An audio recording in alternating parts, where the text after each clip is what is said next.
শুরু করছি আজকের হাওয়া কেমন। আজকে আমরা আছি সল্টলেকের একটা জায়গা, এখানে অসংখ্য মানুষ যারা আছেন তারা এসছেন সকালবেলায় যেমনটা আসেন, এবং আমরা তাদের সকলের কাছে পৌঁছে যাই, মানে খুব কঠিন সব প্রশ্ন করি এবং তারা উত্তরও দেন। সাধারণ মানুষ দেশ নিয়ে কি ভাবছেন সেসব। আচ্ছা, আমরা একটা কথা বলি, শুনুন।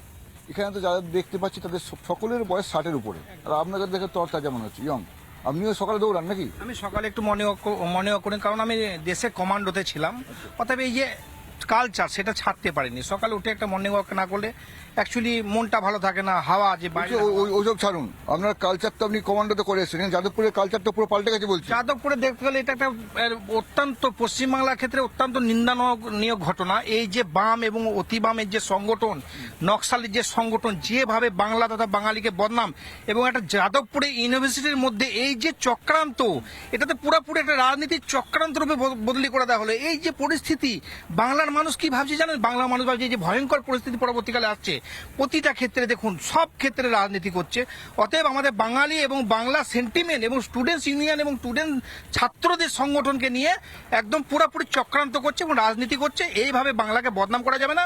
এই যে সেন্টিমেন্ট পুরো ভারত জুড়ে, যেটা বুঝলাম আপনি সেন্টিমেন্টের কথা বলছেন, আপনি বলুন তো, এই সেন্টিমেন্ট বলছেন, রাজনীতি বলছেন, যাদবপুর ব্যাপারটা হচ্ছেটা কি? যাদবপুরে তো রাজনীতি সবসময় চলে। আমরা ছোটবেলার থেকেই দেখে এসেছি রাজনীতির পীঠস্থান।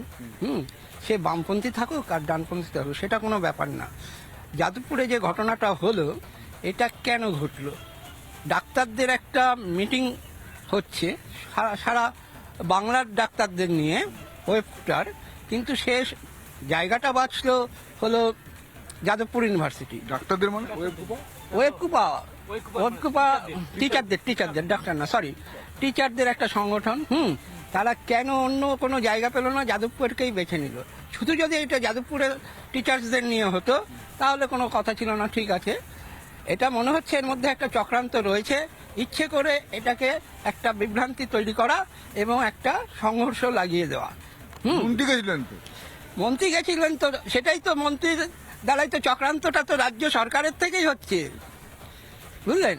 এবার ওইখানে দাঁড়িয়ে কেন ওই জায়গাটায় ঘটনা ঘটলো, এবং তাদের সাথে বাইরের লোক ছিল কিনা সেটাও আমরা জানি না, বাইরের থেকে হুলিগানরা ছিল কিনা। আর সিপাহী বা যে তারা তো ওখানকার ছাত্র, ওখানে ওরা ছাত্র বলে কি অধিকার পেয়ে যাবে? ছাত্র বলে সব রকম অধিকার হয়ে যাবে নাকি? না, সে কি করে হয় না। বাইরের ছাত্র অনেক ছিল বলছে, হ্যাঁ, যেটা আমরা খবর টবরে দেখলাম আর কি, যে বাইরের ছেলে অনেক ছিল। তো বাইরের ছেলে থাকার কারণটা কি? যাদবপুরকে করার জন্য, অশান্ত করার জন্যই এটা হচ্ছে। কেন অশান্তি করার জন্য হচ্ছে? আপনি আপনার ছেলে তো যাদবপুরে পড়তো। হ্যাঁ, আমার ছেলে যাদবপুরে পড়তো। এখন যাদবপুরকে ঘৃণা করে, কারণ কি ওখানে পলিটিক্স চিরকাল এবং পার্টির ইন্ধনে এগুলো চলছে। আর এই যে শিক্ষামন্ত্রী গিয়েছিল, কার ইন্ধনে? শিক্ষামন্ত্রী গিয়েছে মমতার নির্দেশে, এবং যারা আজকে অধ্যক্ষদের উপর টর্চার হয়েছে বলছে, সব অধ্যক্ষ হচ্ছে তৃণমূল পার্টির সদস্য, এটা জেনে নিন।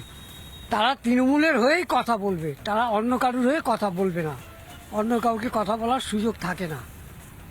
মানে শিক্ষক ব্যাপারটা নেই, শিক্ষকও তৃণমূলের, শিক্ষকও সিপিএমের, শিক্ষকও বিজেপির, মানে শিক্ষক ব্যাপারটা নেই। আর শিক্ষকতার মধ্যে দিয়ে দেখতে পাচ্ছি দুটো শ্রেণী হয়ে গেছে।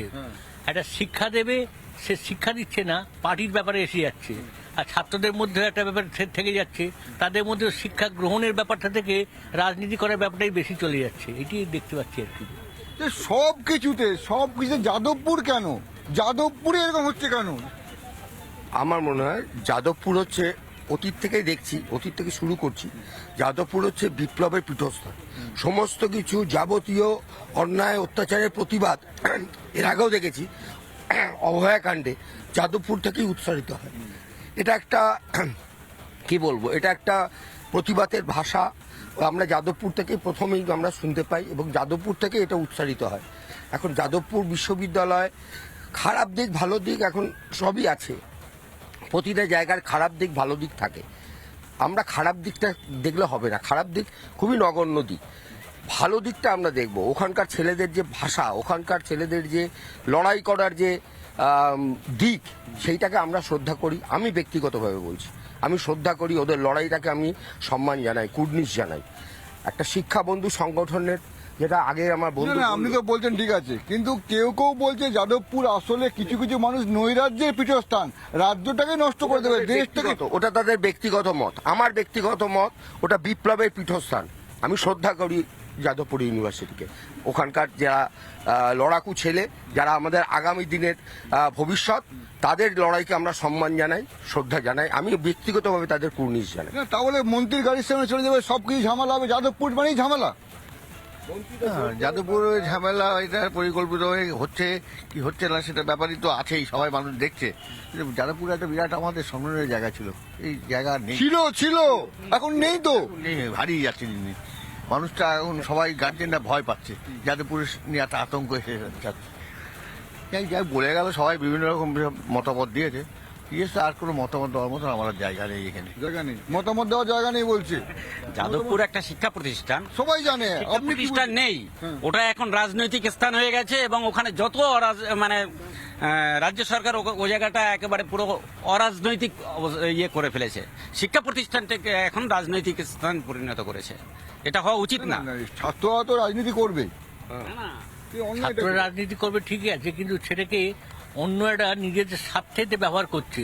আগে যেমন বামফ্রন্টের আমলে দেখতাম অন্য একটা রাজনৈতিক দল এসে ঢুকতো, যেটা যাকে আমরা বলি মাওবাদী বা নকশাল বলতাম, সেখানে তো অন্য লোক একটা রাজনৈতিক স্বীকৃতিপ্রাপ্ত রাজনৈতিক দল, তারা ফয়দারে লুটছিল। আপনি আপনার ছেলে যাদবপুরে বলতে এখন এই বোধ করে নাকি? এখন যাদবপুরের নাম শুনলে সে আরো রেগে যায়।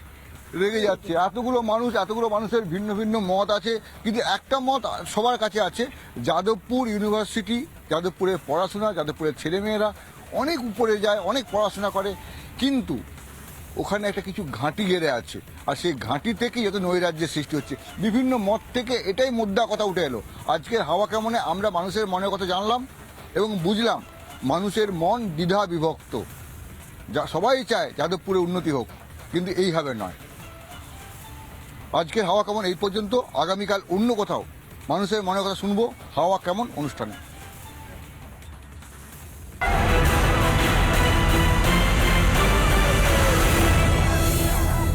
নানা ধরনের কন্টেন্ট দেখার জন্য লাইক করুন, শেয়ার করুন আমাদের ফেসবুক পেজ, সাবস্ক্রাইব করুন আমাদের ইউটিউব চ্যানেল। পাশাপাশি অন্যান্য ব্রেকিং নিউজের জন্য অবশ্যই চোখ রাখুন রিপাবলিক বাংলায়।